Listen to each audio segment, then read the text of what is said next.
You're listening to the Manage My Home podcast, the podcast for property owners who would like help with their rental properties. This show is based on the RPM WV Phoenix team's experience in leasing and managing homes and will give you useful advice and tips to succeed with your rental property. And now, from Phoenix, Arizona, here is Lisa from RPM WV Phoenix. Hi, and welcome. This is Lisa with Real Property Management, Phoenix Valley. Over the next couple of months, we are going to do a series of podcasts regarding homeowners association, planned community development, property management services. And each podcast, we're going to highlight some of the tasks that the property management company should be doing for you, or if you're looking to bring in a management company, this will be a helpful tool so that you know some of the questions to ask when you are interviewing management companies. And so today we're going to start with a couple of the items that should be included with financial services. One of the things we offer here at RPM Phoenix Valley is we offer not only full service HOA management, but we also offer just financial service management, which sometimes is very helpful for smaller communities where they really just need a company who can collect the dues, put together the financial statements, prep tax returns, etc. So that is something to keep in mind when you're looking at companies, to ask maybe if they offer both, and if they do, which services are included in each. So today we're going to go over a lot of issues regarding the financial reporting and the collection of assessments. So in terms of the financial reporting, your property management company on a monthly basis should be providing to the board of directors monthly reports that include the balance sheet, the income statement, the account reconciliation, the check register, the outstanding balances due, the credits, and they should also include a copy of the actual bank statement in there as well. This so that the way the board of directors can review the bank statement against the account reconciliation and check register, just to make sure that everything is in line. And of course, the property management company should be keeping separate records and separate bank accounts for each homeowners association that they manage, so there isn't any type of commingling of funds.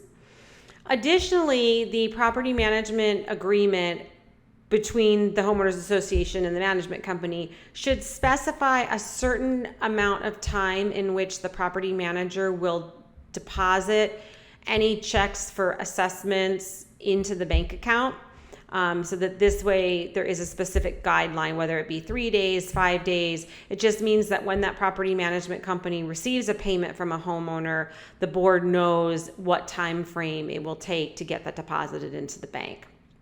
And then also, of course, a big component of the agreement and the services of a property management company is the collection of the assessments. So one thing that the property manager will want to discuss with the board of directors is using or not using invoices and or coupon books. So with invoicing, that can get kind of expensive and labor intensive, because typically that would be like a monthly invoice for assessments or quarterly invoice, depending on how the HOA collects the dues.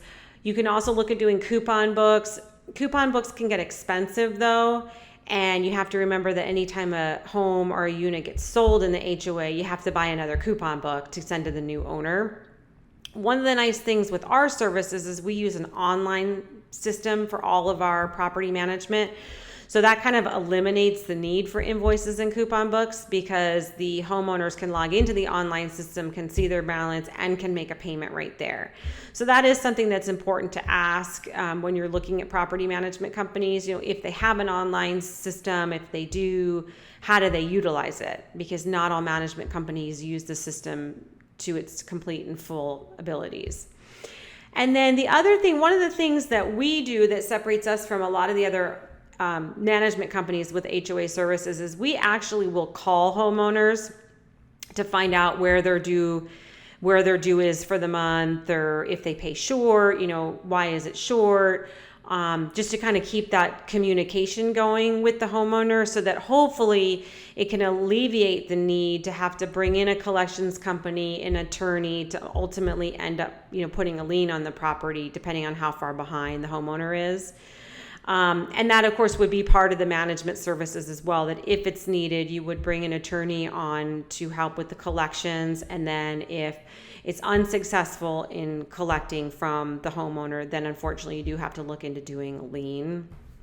So next month in our podcast, we are going to talk about a little bit more of the financial services management, and then we're also going to start getting into the duties outside of financial services if you are going with a property management company to do full service. So our free tip today focuses on homeowners associations and how to try to get more homeowners to get involved and participate in the community, participate with the board, because I know this is something that all HOAs have a difficult time with.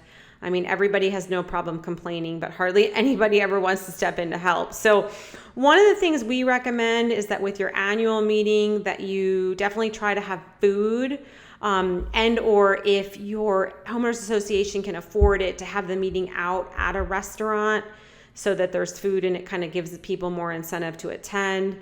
Another thing you can do is a raffle where you give away, even if it's just small prizes, that might help increase your attendance.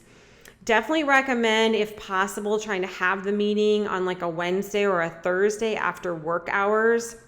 We've had some HOAs that have always tried to do it in the beginning of the week, like a Monday, Tuesday, but Monday especially seems to be a pretty busy night for people. So we recommend kind of doing it a little bit closer to the weekend. And then we also recommend trying to do it at what I would call an off time of the year. So a lot of homeowners associations, for whatever reasons, write in their CC&Rs that their annual meeting will be in fourth quarter, which in our experience, that's one of the worst times to have it because that's when everyone's super busy with the holidays. So we recommend having it either shortly after the holidays, like, the end of January. A lot of people don't have things going on then, or kind of into the spring, maybe like a March or April time frame. So we've seen with all of those tips, we have seen increased attendance at all of the homeowners associations that we manage. So anyway, we hope you enjoyed this podcast and you find it helpful when you are going to look for a homeowners association property management company. And be sure to join us next month and the month after when we continue with this series.